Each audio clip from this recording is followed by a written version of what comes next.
హేమాయణంలో ఈరోజు ఆదివారం రాత్రి వార్తలకు స్వాగతం. నిన్న శనివారం విశేషాలు ఏంటంటే, నిన్న రాత్రి టిఫిన్కి పూరి తెల్ల బఠానీలతో కూర చేశాను.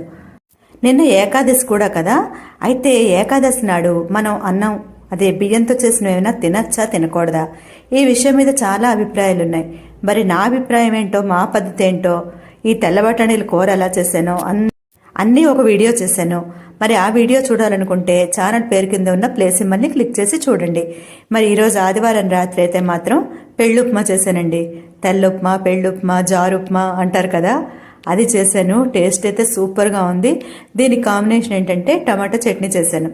అంటే ఆవకాయ ఉందనుకోండి, కానీ చట్నీ ఉంటే బాగుంటుందని ఎందుకో అనిపించింది. కొంచెం స్పైసీగా టమాటా చట్నీ చేశాను.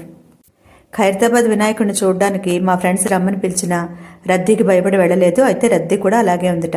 మరి ఈనాటి వార్తలు ఇంతటితో సమాప్తం. అందరికీ శుభరాత్రి.